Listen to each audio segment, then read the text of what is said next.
The candles had barely settled into their steady glow when Duke Edmund Ashworth set down his wineglass and spoke the words that would end everything. "I no longer want you as my wife," he said, his voice flat and final, as though he were commenting on the weather rather than shattering a marriage of 8 years. Duchess Eleanor did not flinch. She did not drop her fork or gasp or reach for the table's edge. She simply folded her hands in her lap and looked at him with an expression so calm it made the footman standing near the door forget to breathe. The dining hall of Ashworth House was vast, its ceiling painted with clouds and cherubs that had watched over 1,000 quiet dinners, none of them like this one. Eleanor's gaze did not waver from her husband's face. For a long moment neither of them spoke, and the silence stretched thin and sharp, like a blade balanced on its edge. "I see," she finally said. "Thank you for telling me plainly. I have always preferred honesty to pretense, even when it costs something." Edmund had expected many things from this conversation. He had rehearsed responses to tears, to anger, to desperate questions about what he had done wrong. He had not rehearsed this. Her calm unsettled him in a way he could not name, a small crack forming somewhere beneath his composure. "You have nothing else to say?" he asked, unable to keep a note of disbelief from his voice. "What would you have me say?" Eleanor replied. "That I am shocked? I am not. That I am wounded? Perhaps I am, though you will not see it, because it is mine to carry, not yours to witness." She rose from her chair with the same unhurried grace she brought to every room she entered. "If this is your decision, then it is made. I will not beg for a place I am no longer wanted in." She left the dining hall without another word, her skirts whispering against the polished floor, and Edmund sat alone with the cooling remains of a meal neither of them would finish. He told himself he felt relief. He told himself this was what he wanted. But somewhere in his chest, a small and unfamiliar unease had already taken root, though he was too proud that night to examine it closely. Upstairs, in the chamber that had been hers alone for the better part of their marriage, Eleanor closed the door and pressed her palm flat against the cool wood. Only then did she allow her shoulders to drop, just slightly, just enough to release the breath she had been holding since the moment he spoke. She did not cry. She had cried enough in the early years of this marriage, weeping quietly into pillows for a husband who never noticed her absence at breakfast the next morning. She had promised herself, somewhere along the way, that she would not give him tears again. Instead, she crossed to her writing desk and opened the bottom drawer, the one that locked with a small brass key she kept hidden beneath a loose floorboard. Inside lay a stack of papers, neatly bound, representing 4 years of quiet, careful work. Letters from a solicitor in London, records of small investments made under the name Eleanor Grant, her mother's maiden name, a name Edmund had never once asked about because he had never once asked her about anything that did not concern his own comfort. Shares in a shipping venture, a modest but growing account at a bank that did not answer to her husband's authority. She had begun this work not because she expected the marriage to end, but because she had learned early that a woman without her own resources was a woman without her own choices. Her mother had taught her that lesson through hard example, having spent the last years of her life dependent on relatives who resented every meal she ate at their table. Eleanor had sworn she would never live that way, married or not. Now, sitting at her desk with the candlelight flickering across the papers, she felt something she had not expected to feel on this particular night.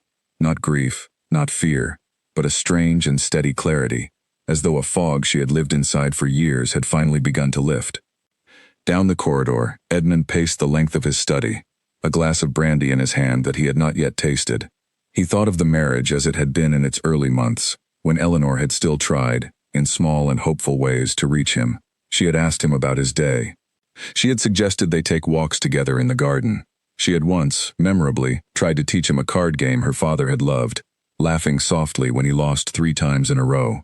He had been too consumed with his own affairs to notice how, over the years, those small offerings had stopped coming. He had assumed her silence was simply her nature. He had never once considered that he had taught her, through years of indifference, to stop offering anything at all. He told himself again that this was for the best. Their marriage had been arranged by their fathers when Eleanor was barely 19, a transaction of land and titles rather than a union of hearts. He had never claimed to love her, and she had never claimed to expect it. Ending the arrangement now, he reasoned, was simply an honest acknowledgement of what had always been true. And yet the house felt different already, though nothing had physically changed. The silence in it pressed against him in a way it never had before. The next morning, Eleanor rose before the sun, as she always did, and found the household staff moving through their duties with unusual quiet.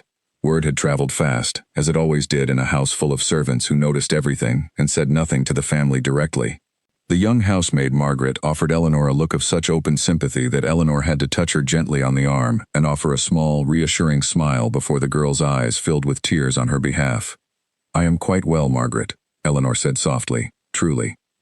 You need not worry for me." "But your grace," Margaret whispered, "what will you do?" Eleanor considered the question for a moment before answering, and when she did, her voice held no trace of the fear the girl seemed to expect. "I will decide that for myself, Margaret. For the first time in a long while, I find that thought rather freeing." She spent that morning walking the gardens alone, her mind turning over the practical matters ahead of her. She would need to speak with her solicitor soon, to finalize arrangements that had already been quietly in motion for months. She would need a place to live, though she suspected that would not prove as difficult as Edmund might assume. She had connections of her own, built carefully over years he had never bothered to notice, friendships with women of business and letters who valued her mind rather than merely her position as a duke's wife. At breakfast, she and Edmund sat at opposite ends of the long table, exchanging only the barest civilities. He watched her over the rim of his cup, searching her face for some sign of the collapse he had expected the previous night. He found none.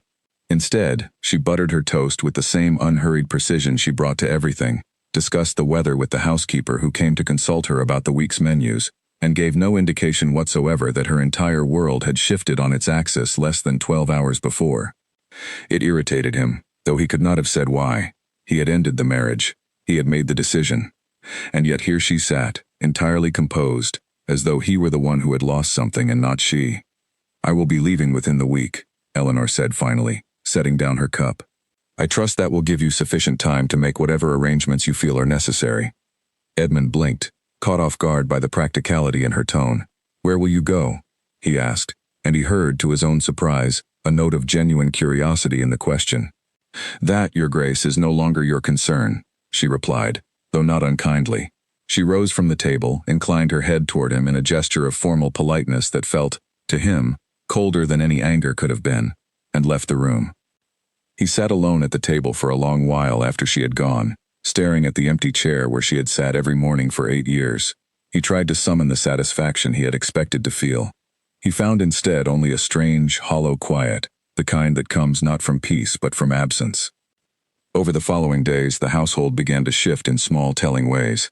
Eleanor's presence had always been quiet, but Edmund began to notice, almost against his will, all the small tasks that had simply happened around him without his awareness. Meals appeared on schedule because she had managed the kitchen staff with quiet efficiency. Guests were greeted properly because she remembered every name, every title, every small detail that mattered to visiting families. Correspondence was answered promptly because she had, without ever mentioning it to him, handled the bulk of the social obligations that came with his title.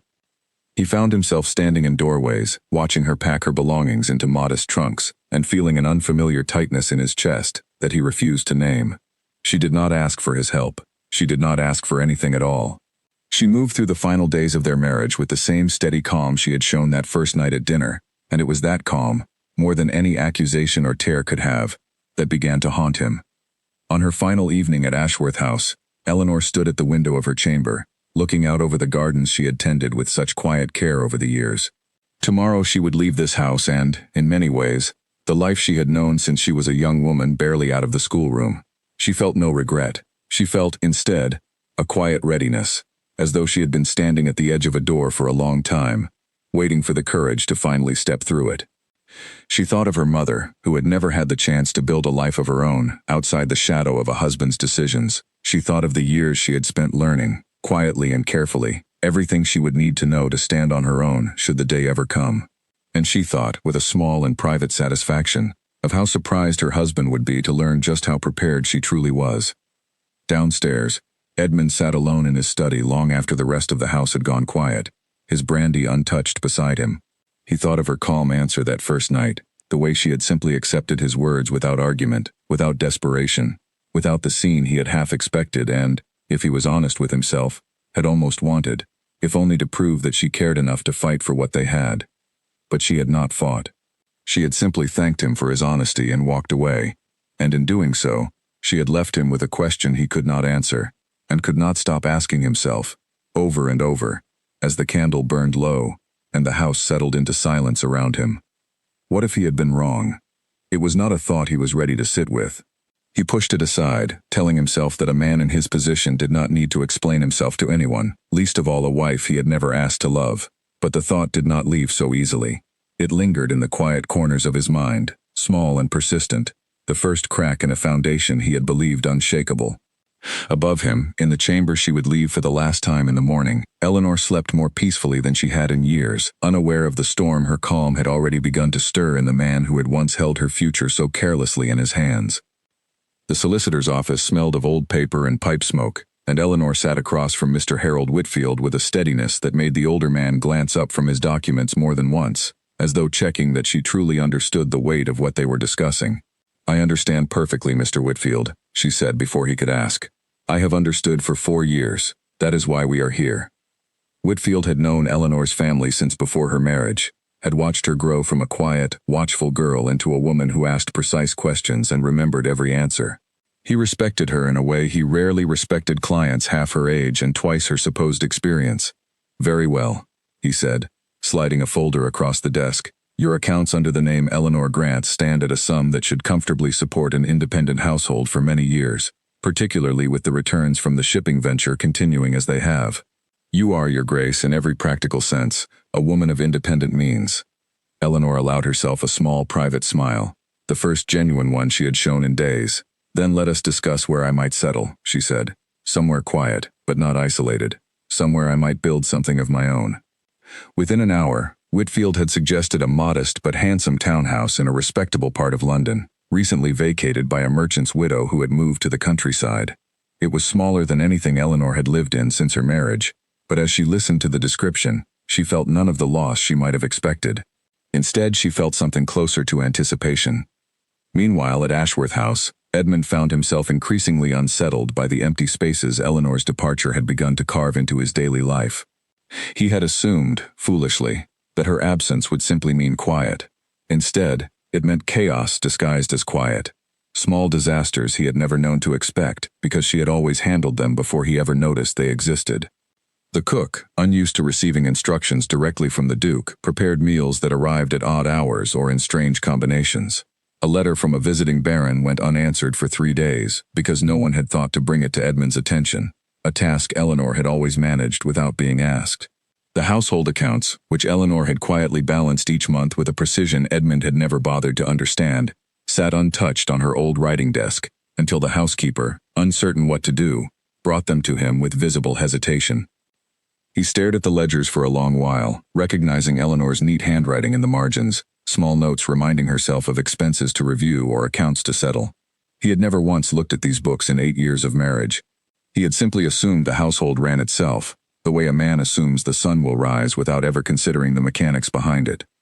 It was during this same week that word of the separation began to spread beyond the walls of Ashworth House. London society, ever hungry for scandal wrapped in silk, seized upon the news with predictable enthusiasm. But the story that spread was not the one Edmund expected. He had assumed, in whatever quiet corner of his mind still considered such things, that Eleanor would be pitied, perhaps even quietly shamed, as a wife set aside by her husband. Instead, the drawing rooms of London buzzed with a very different narrative. Whispers turned not toward Eleanor's supposed failures but toward Edmund's own conduct. Questions about what kind of man would end a marriage so coldly, so publicly, without any apparent cause beyond his own restless dissatisfaction. Lady Caroline Pemberton, a longtime friend of Eleanor's from their shared years in the countryside, was among the first to speak plainly on the matter at a card party attended by half the ton. "I have known Eleanor since we were girls," she said, her voice carrying just enough to be heard by those who mattered. "She has always conducted herself with more grace and more sense than most men I have met, including, I dare say, her own husband. If he has let her go, then he has let go of the finest thing he ever had." Such comments, repeated and embellished as gossip always is, found their way back to Edmund within days, delivered by acquaintances who seemed to take a certain satisfaction in watching his composure crack, just slightly, at the mention of his wife's continued good standing. It was at one such gathering, a musical evening hosted by the Earl of Denning, that Edmund first noticed Lord Julian Ashford paying particular attention to conversations involving Eleanor's name. Ashford was a man of considerable fortune and even more considerable charm, known throughout London for his sharp wit and his careful, deliberate manner of choosing which battles to fight and which to simply watch unfold from a comfortable distance. Ashford approached Edmund near the refreshment table, his expression carefully neutral, though something in his eyes suggested amusement he was too well-mannered to voice directly. "I hear the Duchess has taken up residence in town," he said, swirling the wine in his glass. "A woman of remarkable composure, from what I understand. Rare, in my experience, to find someone who can weather such a public matter with so little apparent damage to her spirits." Edmund felt his jaw tighten, though he could not have said exactly why the comment irritated him so thoroughly. "She has always been composed," he said stiffly. "It was one of her more notable qualities." "Was," Ashford repeated, raising an eyebrow slightly. "I understood she still is, perhaps even more so now." The conversation ended there, but it lodged itself in Edmund's mind with an unwelcome persistence. He found himself, in the days that followed, listening more closely than he wished to admit whenever Eleanor's name arose in conversation, cataloging each mention of her new independence, her calm demeanor, her apparent thriving in circumstances he had assumed would break her. Eleanor, for her part, remained largely unaware of the full extent of the talk surrounding her, though she was not entirely blind to it either. She noticed the particular warmth with which certain friends greeted her, the subtle deference shown by acquaintances who had once treated her merely as an extension of her husband's title. She noticed, too, the careful attention of Lord Ashford, who called upon her twice in her first 2 weeks in her new townhouse, each visit brief, proper, and yet somehow leaving her with the distinct impression that his interest extended beyond mere social courtesy. "You must be finding the transition difficult," he said during his second visit, seated across from her in a modest but tastefully furnished parlor that smelled faintly of fresh paint and new beginnings. Eleanor considered the question honestly before answering. "I find it," she said slowly, "remarkably less difficult than I expected. There is a certain relief in no longer having to manage a household that never fully welcomed my management, if that makes any sense to you." "It makes a great deal of sense," Ashford replied, and something in his tone suggested he meant it more sincerely than polite conversation typically required. "Not every household values what it has been given," he added, and Eleanor found herself studying his face for a moment longer than she intended, curious about the weight behind the words. She did not encourage the conversation further in that direction, mindful of propriety, and mindful, too, of her own uncertain feelings about a future that had only just begun to take shape. But she found herself, that evening, thinking of Ashford's visit with more warmth than she had expected, a small and unfamiliar flicker of possibility in a life that had, for so long, felt entirely without options. Back at Ashworth House, Edmund's frustrations continued to mount. A business venture he had entered into with a merchant from Bristol, one that required careful correspondence and precise attention to shifting terms, began to falter under his distracted management. He realized, belatedly, that Eleanor had once reviewed his correspondence before it was sent, catching small errors, softening phrases that might otherwise cause offense, ensuring that his business dealings reflected the careful diplomacy he himself often lacked the patience to exercise. Without her quiet oversight, a poorly worded letter caused offense to a business partner whose continued cooperation Edmund had assumed was secure. The partnership, once promising, began to unravel over the following weeks, a slow and quiet collapse that Edmund could trace back, if he was honest with himself, to a single carelessly worded paragraph he would never have sent, had Eleanor still been there to review it. He began, against his own inclination, to make inquiries about her new life. He learned, through channels he was almost ashamed to have used, of her independent finances, of the shipping venture that continued to yield steady returns, of the small but growing reputation she was building among London's community of women who managed their own affairs with quiet competence. He learned, too, of Ashford's visits, and found the news settling in his stomach with an unpleasant weight he did not care to examine too closely. Late one evening, alone in his study once again, Edmund allowed himself, for the first time, to fully consider the possibility that he had made an error he could not easily undo. He thought of Eleanor's calm answer that first night, words that had struck him at the time as simply strange, almost unnatural in their steadiness. Now, weeks later, he understood them differently. She had not been calm because she did not care. She had been calm because she had already, quietly and privately, stopped needing his approval to feel whole. The realization sat heavily in his chest, a weight he had not expected and did not know how to set down. He poured himself a glass of brandy he did not drink, staring instead at the empty chair across from his desk where Eleanor had once sat, patiently listening to his complaints about business partners and political rivals, offering quiet, practical advice he had rarely thanked her for, and had, he now realized, relied upon far more than he ever acknowledged. Outside, the city moved on without him, indifferent to the slow unraveling of a man who had once believed himself entirely self-sufficient, and was only now beginning to understand how much of his life had been quietly, invisibly held together by the very woman he had so carelessly let go. The Bristol partnership collapsed entirely in the third week of autumn, and with it went nearly a third of the income Edmund had counted on for the coming year. He sat in his study reading the final letter from his former business partner, a man named Frederick Langley, whose words were polite but unmistakably final, and felt for the first time in his life a genuine and unfamiliar fear about the state of his own affairs. He had never needed to worry about money in any real sense. His title had always provided a cushion thick enough to absorb whatever small missteps he made. But the missteps were no longer small, and they were beginning to compound in ways he had not anticipated. Without Eleanor quietly managing the household budget, expenses had crept upward in 100 small, unnoticed ways. Servants overpaid for tasks poorly coordinated. Supplies purchased twice because no one thought to check what had already been ordered. Repairs delayed and then rushed at greater cost because no one had been tracking the state of the property with her careful, watchful eye. He called the housekeeper into his study and asked her, with more irritation than he intended, why the accounts had fallen into such disarray. The housekeeper, a stern but fair woman named Mrs. Pratt who had served the household for over a decade, met his gaze steadily.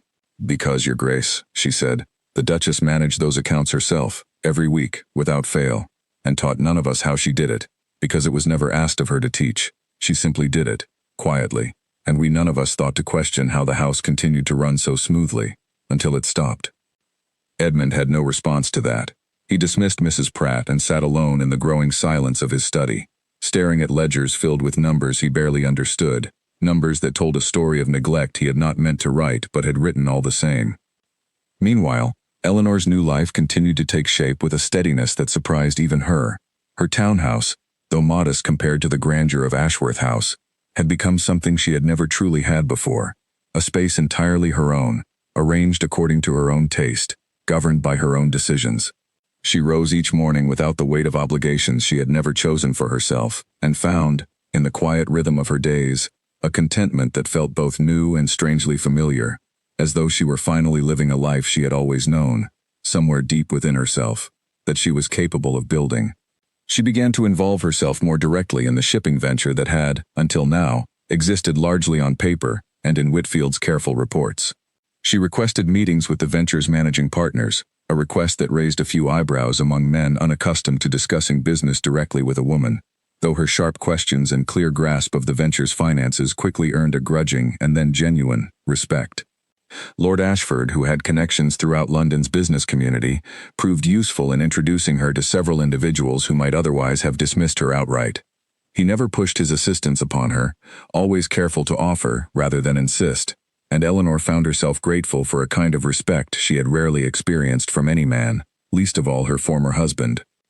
"You ask better questions than half the men I have done business with," Ashford told her one afternoon, as they walked together through a quiet park not far from her townhouse, the autumn leaves crunching softly beneath their feet. Eleanor smiled, though there was a hint of something sharper beneath the expression. "Perhaps because I have spent years listening carefully to conversations I was never meant to fully understand," she said. "It is remarkable what a person learns when everyone assumes she is not paying attention." Ashford glanced at her with genuine curiosity. "And what else have you learned, in all that careful listening?" "That most men mistake silence for agreement," Eleanor replied, "and that mistake, more often than they realize, costs them a great deal." Ashford laughed, a warm and genuine sound that seemed to surprise even him. "I shall endeavor never to make that particular mistake with you, Your Grace." Their walks became a regular occurrence over the following weeks, always proper, always within the bounds of respectable behavior, but marked by an ease and warmth that Eleanor had never experienced in her marriage. Ashford asked her opinions, and genuinely listened to her answers. He remembered small details she mentioned in passing, asking after them weeks later with evident interest. He treated her, in short, as a person whose thoughts held value beyond their usefulness to him, a simple courtesy that felt, to Eleanor, almost revolutionary after 8 years of quiet dismissal. Word of these walks inevitably reached Edmund, as word of everything concerning Eleanor now seemed to. He heard of them first from a cousin who mentioned the matter with poorly disguised amusement. watching Edmund's face for a reaction he was clearly hoping to provoke. Edmund gave him nothing, maintaining the same composed exterior he had always prided himself on, but the news settled into him with a bitterness he had not expected and could not easily dismiss. He told himself it did not matter. He had ended the marriage. He had no claim on her time, her company, or her affections, and certainly no right to any opinion about whom she chose to walk with in the park. And yet he found himself, late at night, imagining Ashford's easy laughter, Eleanor's genuine smile, a warmth between them that he had never once managed to create in 8 years of marriage, and the imagining left him restless in a way he could not shake. His political alliances began to suffer alongside his business affairs. A vote in the House of Lords that he had once been confident of securing fell through when a fellow peer, Lord Camden, quietly withdrew his support, following a poorly attended dinner party that Edmund had hosted without Eleanor's usual careful planning.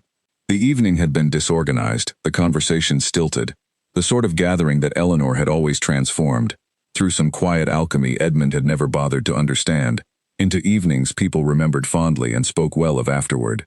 Without her, the dinner had simply been forgettable, and forgettable, in the world of political alliances, was very nearly as damaging as offensive. Edmund began, in the privacy of his own thoughts, to compile a quiet accounting of everything he had lost since Eleanor's departure, though he would not have admitted to anyone that he was keeping such a tally. The smooth running of his household, the steady management of his correspondence, the quiet diplomacy that had once secured him allies without his ever fully realizing the effort behind it, and beneath all of it, something harder to name, a companionship he had never valued while he had it, a steady presence he had mistaken for simple obligation, rather than the quiet devotion it had actually been. He found himself, one evening, standing in the doorway of what had once been Eleanor's chamber, now empty and echoing, the furniture still arranged as she had left it, because he had not yet found the will to have it changed. He walked slowly to her old writing desk and opened the drawers, finding them empty except for a single forgotten hair ribbon, pale blue, tucked into the back corner as though it had simply been overlooked in the haste of packing. He held the ribbon for a long moment, turning it over in his hands, and felt something in his chest tighten with a grief he had not expected and did not entirely understand. He had told himself, that first night at dinner, that he felt nothing for her beyond the obligations of a marriage neither of them had chosen. Standing now in the empty room, holding this small and insignificant piece of her, he began to suspect that he had been lying to himself for far longer than he wanted to admit.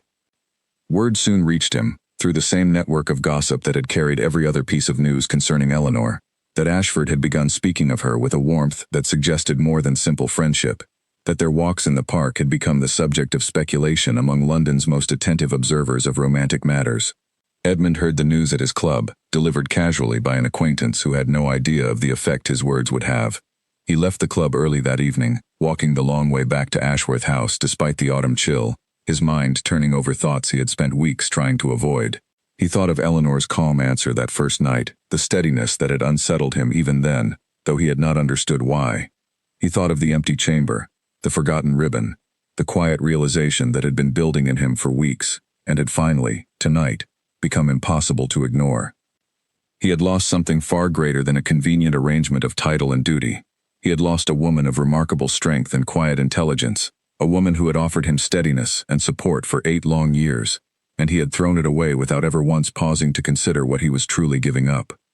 The realization did not arrive gently. It arrived with the full and crushing weight of regret, settling over him as he walked alone through the darkening streets of London. A man who had once believed himself entirely self-sufficient, now beginning to understand, far too late, how much of his strength had never truly been his own. By midwinter, Edmund's affairs had fallen into a state he could no longer pretend not to notice. The shipping venture he had once dismissed as a minor curiosity of his wife's had, under Eleanor's careful management, doubled its returns, while his own remaining business interests continued their slow, steady decline. He sat in his study one gray morning, surrounded by ledgers that told an increasingly uncomfortable story, and finally admitted to himself what he had been avoiding for weeks. He needed help, and there was only one person whose help had ever truly steadied him. He could not simply summon her back, of course. Whatever claim he might once have had on her time or attention had been severed the moment he spoke those careless words at dinner, but he found himself, with increasing frequency, seeking out information about her life, her ventures, her whereabouts, until his inquiries became so persistent that Whitfield, Eleanor's solicitor, felt obligated to mention them to her directly. "He has been asking after your affairs, Your Grace," Whitfield said during one of their regular meetings, his tone carefully neutral. "Nothing improper, you understand. Simply questions about the shipping venture, about your general circumstances. I thought you should know." Eleanor received this news with the same steady composure she brought to most things, though something flickered briefly behind her eyes, a complicated mixture of feelings she did not fully examine in the moment. "I appreciate you telling me," she said, "though I confess I am not entirely surprised." She had, in truth, heard whispers of Edmund's struggles through the same channels of gossip that carried news in every direction throughout London society. She had heard of the failed Bristol partnership, of the disorganized dinner party that had cost him Lord Camden's political support, of the general disarray that seemed to have settled over Ashworth House in her absence. She felt, upon hearing these things, not the satisfaction she might once have expected, but something closer to a distant, almost wistful sadness, the recognition of a man slowly reckoning with consequences he had never anticipated. She did not reach out to him. She had built her new life with careful deliberation, and she was not willing to risk the peace she had found, simply because her former husband was finally beginning to understand what he had lost. But she found herself thinking of him more often than she expected, memories of the early years of their marriage surfacing unbidden, moments of quiet companionship that had existed before indifference had settled so thoroughly between them. Ashford noticed the change in her, subtle though it was, during one of their now regular visits. "You seem distracted today," he observed, watching her carefully over the rim of his teacup. Eleanor considered denying it, then decided against the pretense. "I have heard some news of my former husband's difficulties," she admitted. "It troubles me more than I expected it would."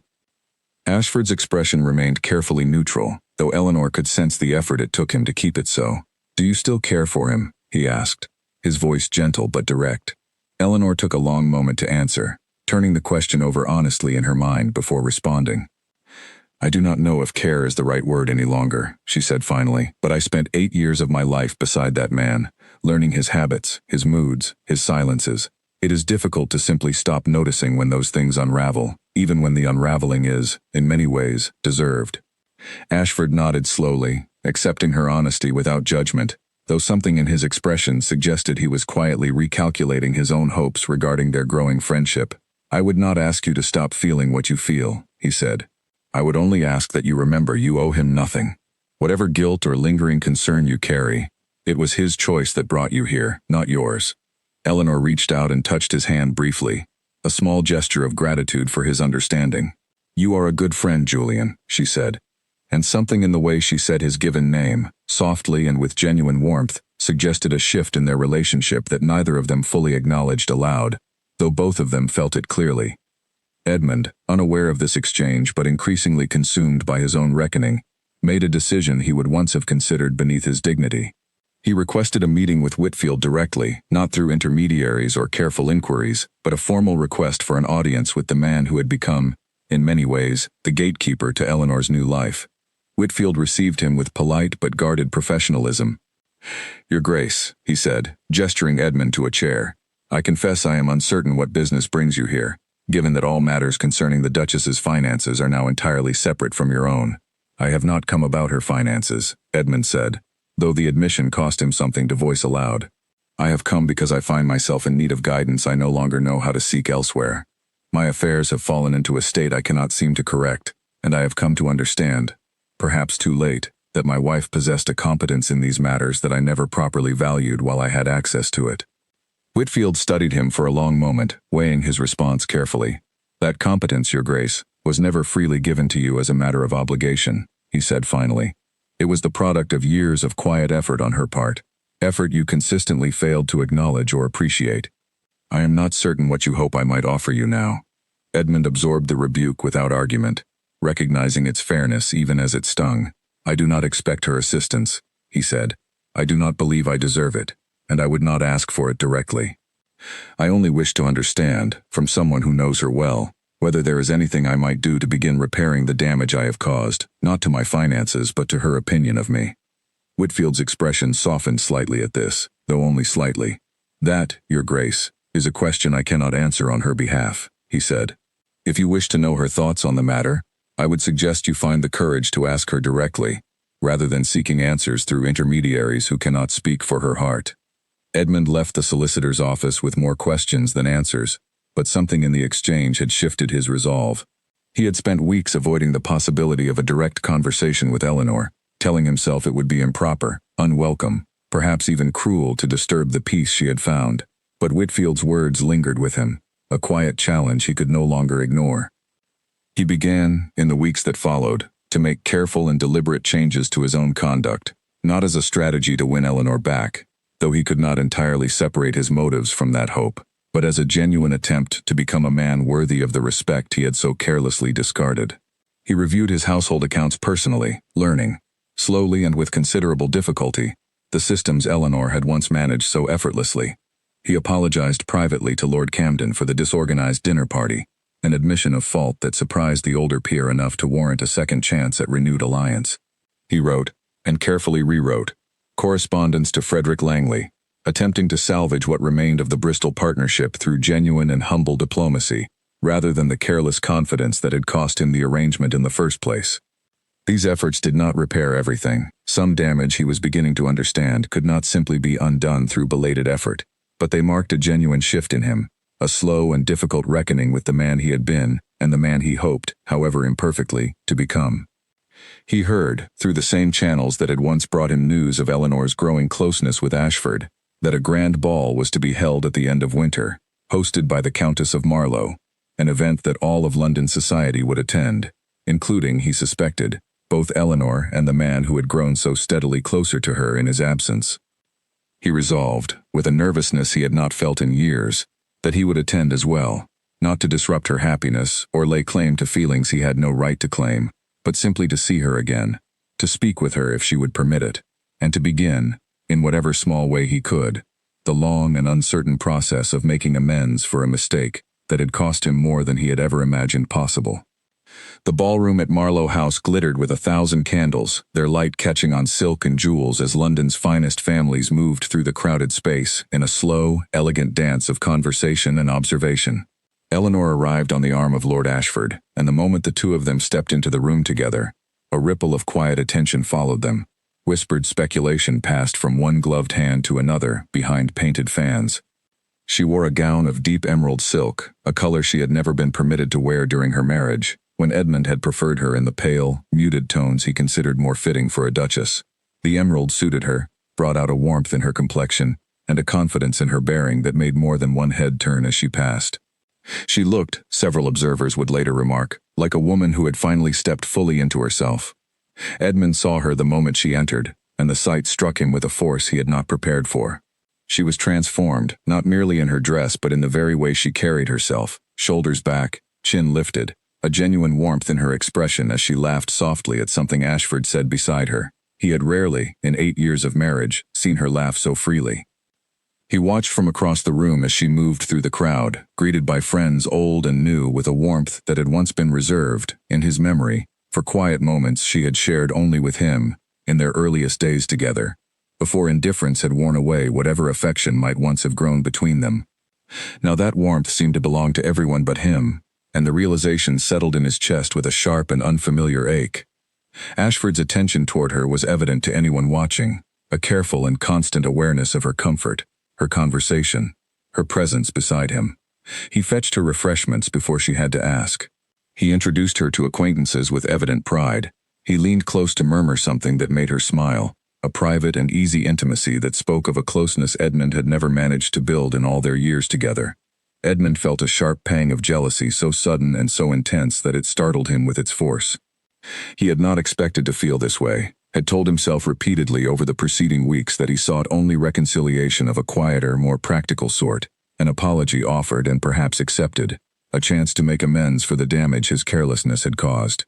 But watching her now, watching the easy affection between her and Ashford, he understood with sudden and painful clarity that his feelings ran far deeper than simple regret over lost competence and quiet management. He wanted her back. Not as a convenient arrangement, not as a woman who managed his household while he pursued his own interests elsewhere, but as a partner, a companion, someone whose presence he had taken entirely for granted, and now understood, too late, that he had genuinely loved, however poorly he had shown it. He crossed the room toward her with a determination that surprised even himself, ignoring the curious glances that followed his movement through the crowd.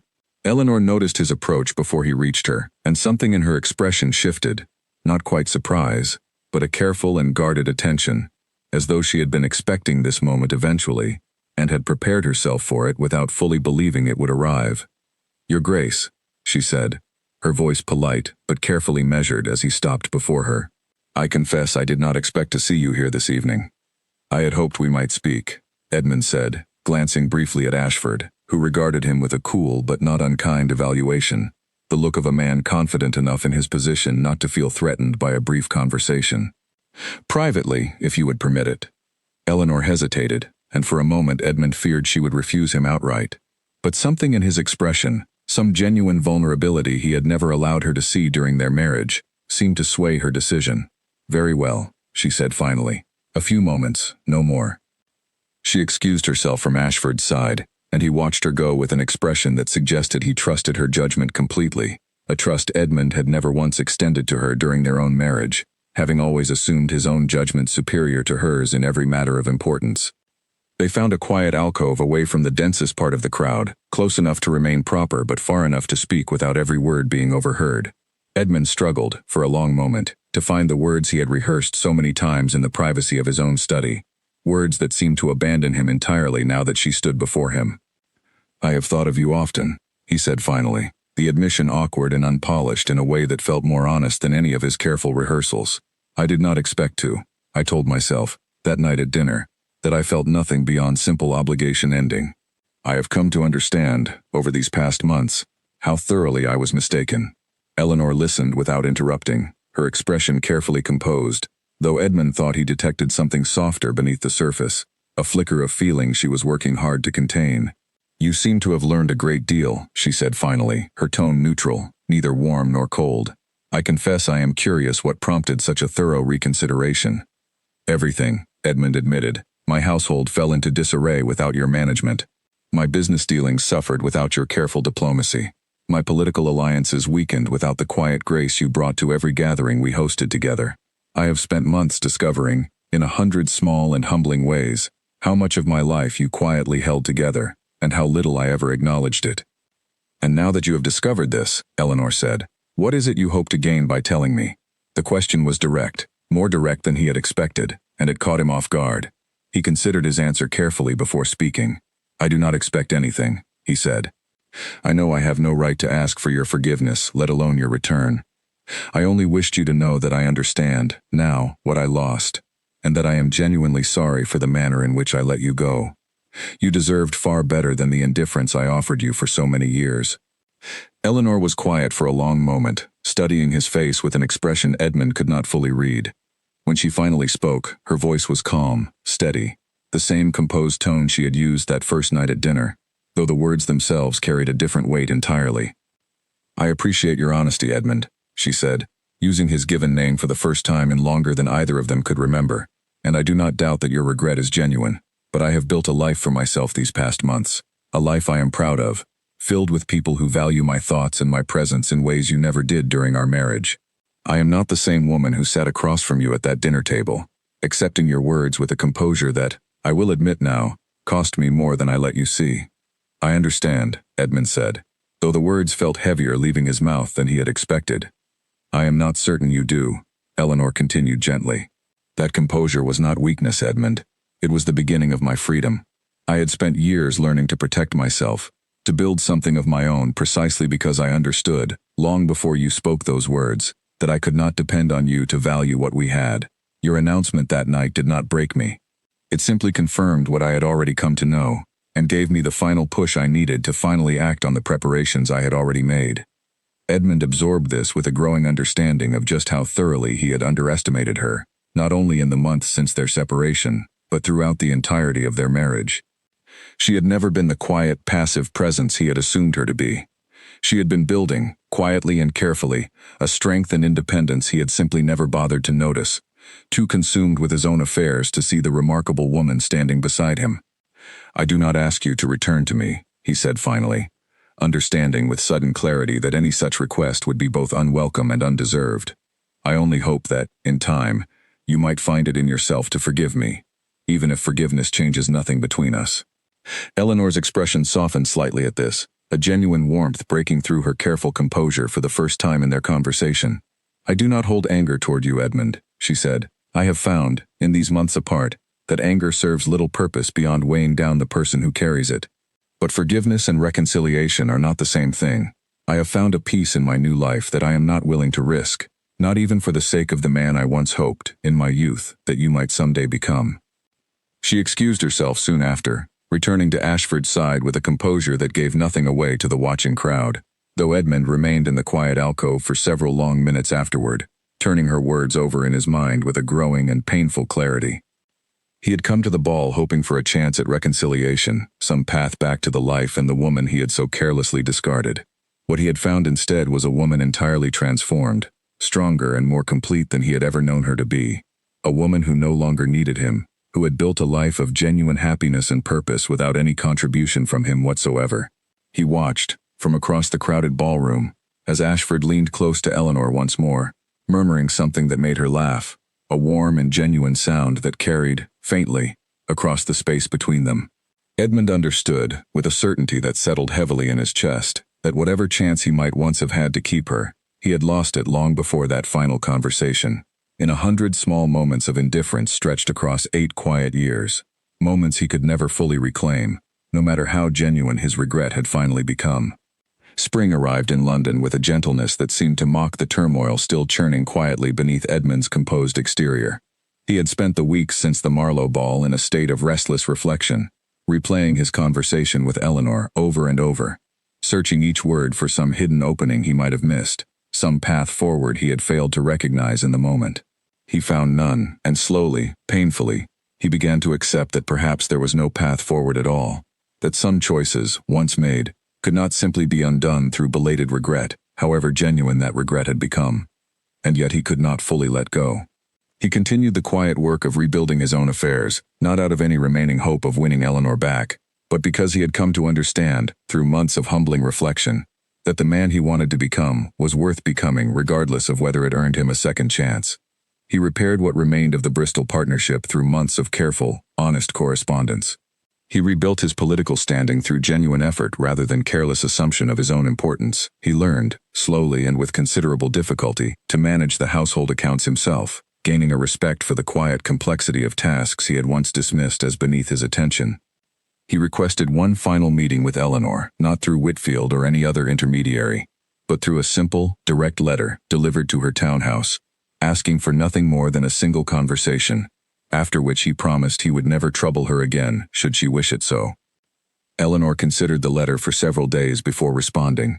She discussed the matter with Ashford, whose feelings toward her had grown, over the preceding months, into something neither of them had bothered to hide any longer, though neither had yet spoken the words aloud that would formalize what had already quietly become true between them. "Do you wish to see him?" Ashford asked, his tone carefully neutral, though Eleanor could sense the effort behind his composure. "I believe I owe myself the closure of a final conversation," she said honestly, "not for his sake, but for my own. I do not wish to carry unfinished questions into whatever comes next for me." Ashford nodded, accepting her decision with the same quiet respect he had shown her throughout their entire acquaintance. "Then you should go," he said. "I trust you, Eleanor. Completely." She met Edmund in the gardens of Ashworth House, a location she had chosen deliberately, wanting to face this final conversation on ground that held no advantage for either of them, familiar to her from years of quiet walks, yet no longer truly her home in any sense that mattered. Edmund waited for her beneath the old oak tree near the garden's edge, the same tree beneath which they had once, in the earliest months of their marriage, shared a rare and genuine conversation about their hopes for the future, hopes that had slowly withered under the weight of years of mutual indifference. "Thank you for coming," he said as she approached, his voice quieter and more uncertain than she remembered from their years together. "I said I would," Eleanor replied simply, settling onto the stone bench nearby, her posture composed but not unkind. Edmund took a long breath, gathering the words he had spent weeks preparing, though they still felt inadequate now that the moment had finally arrived. "I have spent these past months trying to become a better man," he said. "Not because I believed it would win you back, though I will admit that hope lingered longer than I wished it to. I did it because I came to understand, through losing you, exactly how much I had failed to become the person I should have been from the very beginning of our marriage." Eleanor listened quietly, her expression thoughtful rather than guarded, a shift Edmund noticed with a small and cautious hope. "I do not ask you to return to me," he continued. "I understand, more clearly now than I ever have, that you have built something remarkable without me, something I have no right to disrupt or diminish. I only wish to tell you, honestly and completely, how genuinely sorry I am for the years of indifference that led to that night at dinner, and for the carelessness with which I ended something I never fully understood the value of until it was gone." Eleanor was quiet for a long moment, considering his words with the same careful honesty she brought to every decision in her life. When she finally spoke, her voice carried the same calm steadiness that had haunted him since that very first night, though the words themselves felt, at last, like a genuine resolution, rather than a painful ending. "I do not hate you, Edmund," she said. "I want you to understand that clearly. Whatever pain those years caused me, I have made my peace with them, and I do not wish to carry bitterness forward into whatever life I build from here. You were not a cruel man, merely a careless one, and I believe, watching the effort you have made these past months, that your regret is genuine." Edmund felt a small and fragile hope stir in his chest at her words, though her next sentence extinguished it as gently and as firmly as she had extinguished every hope he had carried since the ball. "But I will not return to you," she continued, "not because I do not believe you have changed, but because I have changed as well, and the woman I have become no longer wishes for the life we once shared, however differently you might now choose to live it. I have found, in these months apart, a version of myself I quite like, a woman who speaks her mind freely, who builds her own security, who is valued not merely for what she can quietly provide, but for who she genuinely is. I will not set that aside, not even for the promise of a better version of what we once had." Edmund absorbed this with a grief that was quieter than he expected, tempered by a growing understanding that her decision, however painful to hear, was entirely just. "I understand," he said softly, "and I am glad, truly glad, that you have found that version of yourself, even if I was not the one who helped you find it." Eleanor's expression softened at this, a genuine warmth returning to her eyes for the first time in their conversation. "That," she said, "is perhaps the wisest thing I have heard you say in all the years I have known you." They sat together beneath the old oak tree for a while longer, speaking quietly of smaller, gentler things, the kind of easy conversation that might once have marked the beginning of genuine friendship between them, had they only found it earlier, before indifference had taken root so thoroughly between them. When Eleanor finally rose to leave, Edmund walked her to the garden gate, and there, beneath the fading afternoon light, they said their final goodbye, not as husband and wife, but as two people who had, at long last, found an honest understanding of one another, even if that understanding had arrived too late to save what they once shared. "I wish you every happiness, Eleanor," Edmund said, and he meant it completely, without any lingering hope of reconciliation clouding the sincerity of the sentiment. "And I wish the same for you," she replied, and stepped through the gate, walking back toward the life she had built for herself, a life of genuine independence, quiet strength, and the steady possibility of a future, with a man who had valued her from the very beginning of their acquaintance, rather than only learning to value her after she was already gone. Edmund watched her go until she disappeared from view, and then turned back toward the house that had once felt like a fortress of quiet indifference, and now felt, simply, like a place where he would need to learn to build a new life of his own, informed by the hard lessons of the one he had so carelessly let slip away. He thought, often in the years that followed, of that first night at dinner, of the calm and steady answer she had given him, an answer he had once mistaken for weakness, and had come, through months of painful reflection, to understand as the quiet beginning of her strength. Her composure that night had not been the absence of feeling. It had been the presence of a resolve he had never bothered to notice, a resolve that had carried her, ultimately, to a life far richer and more genuine than the one he had so carelessly offered her.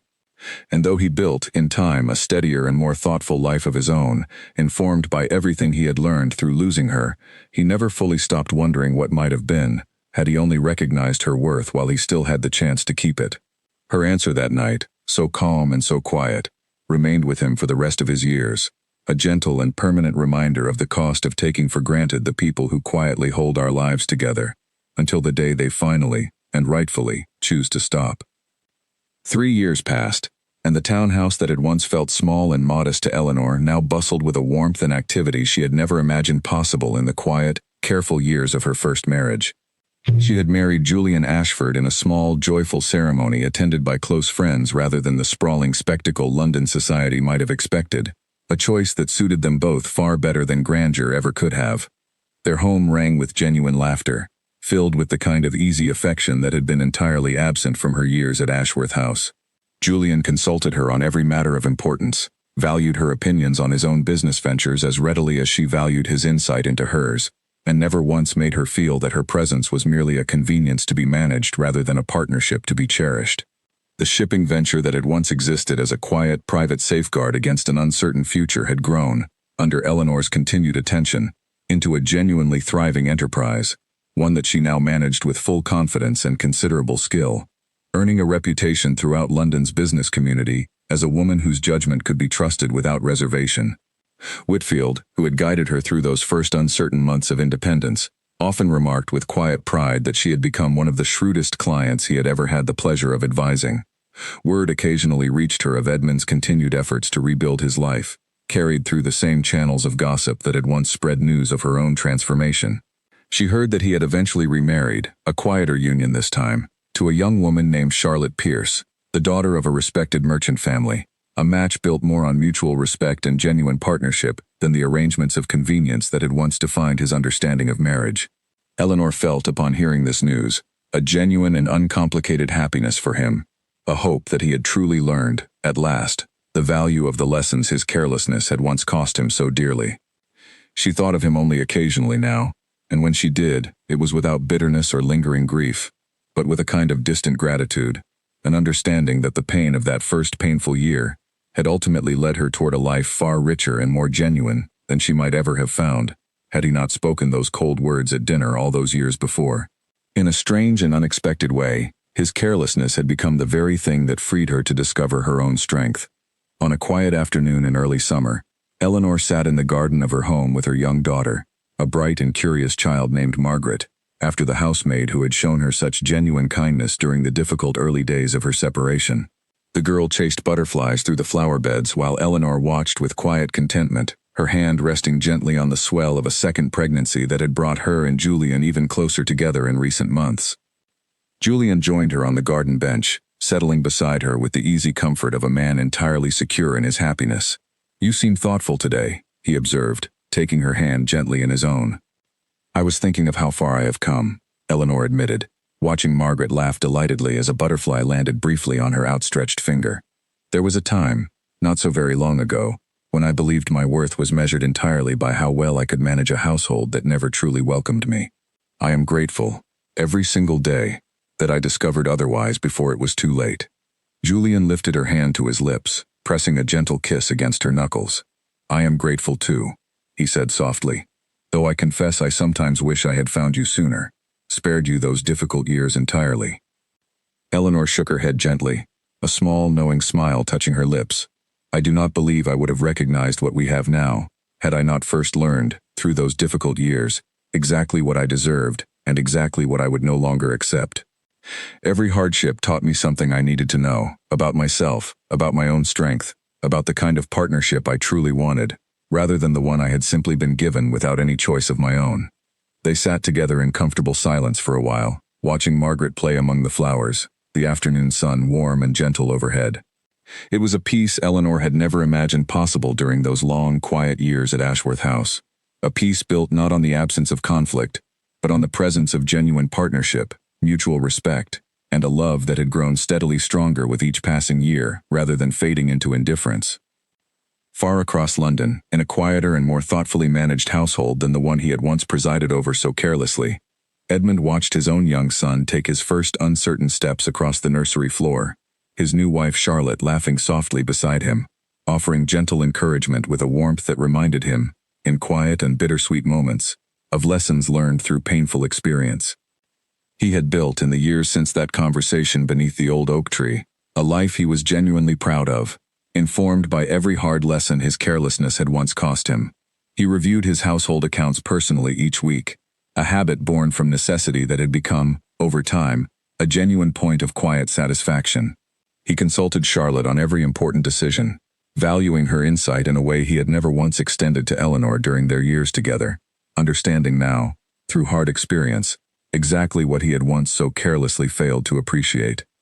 He thought of Eleanor rarely now, though when he did, It was always with the same quiet gratitude that had settled over him in the years since their final conversation. An understanding that her calm and steady answer that first night had ultimately taught him more about genuine partnership than any other experience of his life. He hoped, whenever her name crossed his mind, that she had found the happiness she so thoroughly deserved, a happiness he had once, through his own carelessness, denied her the chance to find within their own marriage. Charlotte glanced up and caught the thoughtful expression on his face, tilting her head with gentle curiosity. "Where has your mind wandered?" she asked, her tone warm and without any trace of jealousy or concern. "Only to old lessons," Edmund replied, reaching down to steady his son as the boy wobbled uncertainly on his small feet. "Lessons that taught me, eventually, how fortunate I am to have found you." Charlotte smiled and leaned into his side, and Edmund wrapped his arm gently around her shoulders, grateful, in this quiet moment, for the family he had finally learned to build with genuine care and attention, rather than the careless indifference that had once cost him so dearly. Years later, when Eleanor was asked, occasionally, by younger women navigating their own difficult marriages, what advice she might offer them, she always returned to the same quiet truth she had discovered in the painful months following that first cold announcement at dinner. "Your calm is not weakness," she would tell them. "It is often the quiet beginning of your own freedom, the moment you finally stop waiting for someone else to value you, and begin building that value entirely for yourself." She never spoke of Edmund with bitterness in these conversations, understanding, through years of quiet reflection, that her own strength had been built not despite the pain of that separation, but in many ways because of it, a difficult and unwelcome gift that had ultimately led her toward a life of genuine happiness and fulfillment she might never have discovered otherwise. The old oak tree in the gardens of Ashworth House still stood, years later, its branches spreading wider each season, a quiet witness to a conversation that had marked the true and final ending of one chapter, and the honest beginning of two entirely separate lives, each built, in their own different ways, upon the hard and valuable lessons learned from a single calm and steady answer that had haunted one man for years, and freed one woman to finally, fully become herself.